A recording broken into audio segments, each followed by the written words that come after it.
काबीना अरकान के उनके रवैये देखते हैं, उनके बयानात जो छप रहे होते हैं, जो इंटरव्यूज़ वो दे रहे होते हैं टेलीविज़न पे, वो जब देखते हैं तो वो एक इंतहाई 180 डिग्री का जो है उसमें तजाद होता है।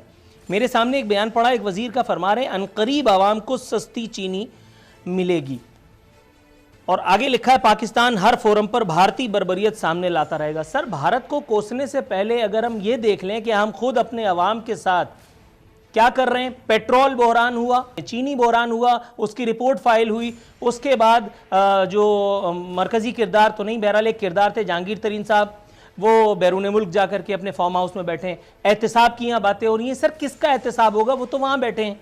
यहाँ पेट्रोल शॉर्ट हो जाता है, चीनी वालों को कोई पता नहीं चलता। सुप्रीम कोर्ट कह रही है, चीफ जस्टिस कह रहे हैं, मेरे सामने पड़ा है बयान के अदविया साज इदारों का बहुत बड़ा माफिया, हुकूमत में फैसला करने की हिम्मत नहीं। चीफ जस्टिस, कंपनियां खाम माल की खरीदारी के नाम पर सारा मुनाफा बाहर भेज देती हैं। ड्रग रेगुलेटरी अथॉरिटी क्या कर रही है? मैं ये बात, मुझे कोई दिलचस्पी नहीं है कौन क्या कर रहा है, कितना सवा सत्यानाश होगा, क्योंकि I can expect anything now. ये ढलान पे गाड़ी है जिसकी ब्रेकें फेल हो चुकी हैं, जिसका स्टीयरिंग कोई उखाड़ के ले जा चुका है, खत्म। ये इकोनॉमियां शिकोनॉमियां, अखलाकियात देखो, आपका हाल तो देखो, किधर खड़े हो। तो मैं कहता हूं वेस्ट में वो खंजीर हराम है, उसमें मिलावट नहीं होती। जिसने खाना है खाए, उसको पता है कि ये खोता नहीं है। आप हलाल में पानी इंजेक्ट करके, भाई मैं जो कह रहा हूं वो भाई वो छोड़ो, बस सोच लो, कहो कि हाँ ये बात बेसिकली अच्छा 10-15% तो ठीक ही बकवास कर रहा है। I was not expecting any miracles और एनी वंडर्स एट ऑल। इतनी कॉमन सेंस थी, मुझे पता था कि यार इट विल टेक टाइम। जब मुझे ये समझ आई कि इधर तो किसी को पता ही कुछ नहीं, मैं कसमन आपको कह रहा हूं कि मेरा ये यकीन था, यकीन मुबालगा ना हो जाए, वरना आप समझो मेरा सियासी ईमान जो था ना वो की हद तक था कि ये पीटीआई के प्रोफेशनल्स, टेक्नोक्रेट्स, ये वो लोग बैठे होंगे, भले कोई 4 कनाडा में बैठे हों, कुछ 6 यूएस में 10 बैठे हों, कोई इंग्लैंड में, पूरी दुनिया में एक फॉलोइंग है बंदे की, वो लोग बैठ के कर रहे होंगे यार एग्रीकल्चर इस मुल्क की, उसके साथ क्या कर रहे हैं हम, चपड़ कनातियों की तरह रुई बेच रहे हैं, कॉटन एक्सपोर्टर, मत ये कपड़ा बनियाने चड्डियां बेच रहे हैं।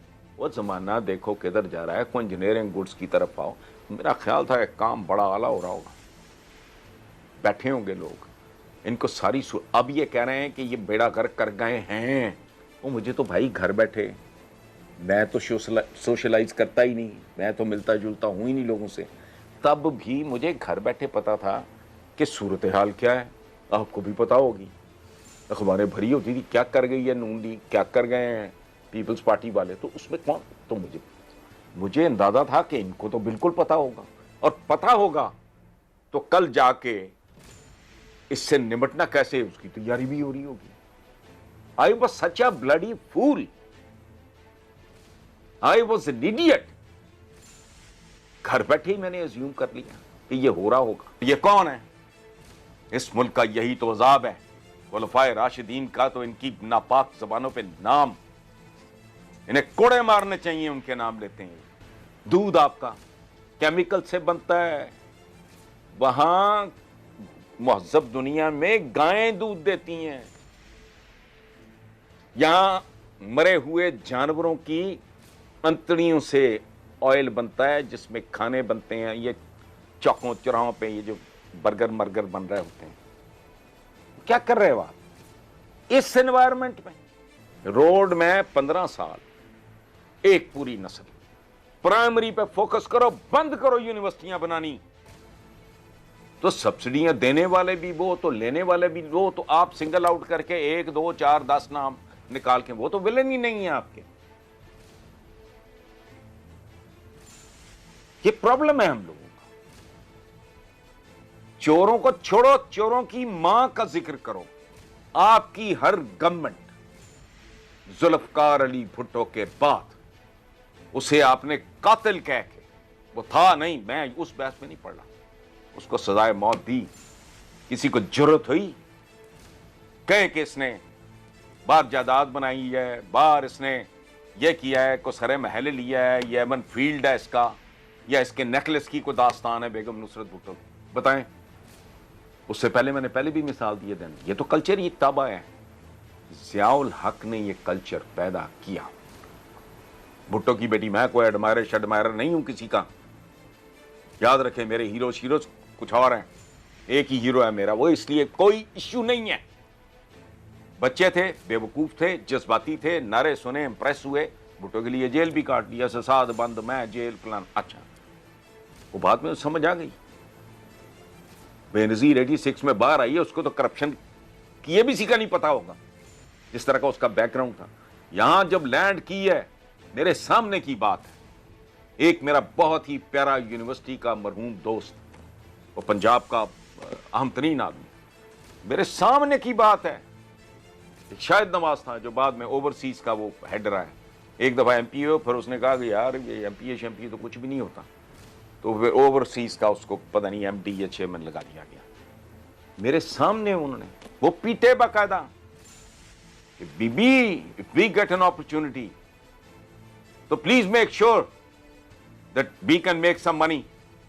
ये तो आदमी पैसे का पॉलिटिक्स रह ही नहीं गई, ये तो सिर्फ पैसा है, वरना हम जलील हो जाएंगे। ये कल्चर बनाया। फिर ये कल्चर किसने बनाया? 3 प्लॉट ले लो, ये जर्नलिस्ट को कभी सुना था? ये तो नसीब में लिखा हुआ, मैं तो इतराफ कर रहा हूं आपके प्रोग्राम में, मेरे तो माथे पे लिखा है मैं उल्लू का पट्टा हूं, खत्म। मैं तो बेवकूफ बनता ही आया हूं। लोग कहते हैं मायूसी फैलाना, मायूसी फैलाना, मेरे जैसा तो अहमक उम्मीद परस्ताई कोई नहीं, जिसने थर्ड फोर्स के ख्वाब देखे। कोई था बंदा इस मुल्क में, कोई एक आदमी है जिसने सैकड़ों कॉलम लिखे हो पीटीआई के बनने से पहले? आपसे ज्यादा कौन जानता है कि पाकिस्तानी अवाम ने 72 सालों से इस एक काम के अलावा कुछ नहीं किया। हमारे पेट पे अल्हम्दुलिल्लाह आज भी पत्थर ही बंधा हुआ है। ये तो अल्लाह का शुक्र है हमारी हुकूमतें हैं जो अलल्ले तलल्ले जो है वो झेल करके और चली जाती हैं।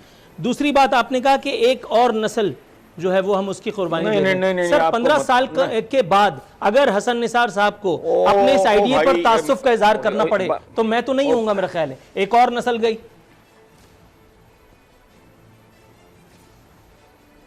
नहीं, आप तो फिर होंगे।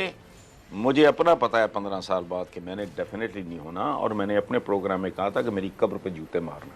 आपने दोनों बातें गलत की हैं। पेट पे पत्थर जैसे हमारे बंदे, ये आवारगी, बदमाशी, गुंडागर्दी, अवाम दुश्मनी का नतीजा है। पेट पे पत्थर बांधना ग़ज़वा खंदक की सुन्नत है। You need to have a cause, you have to be focused. पत्थर बांधना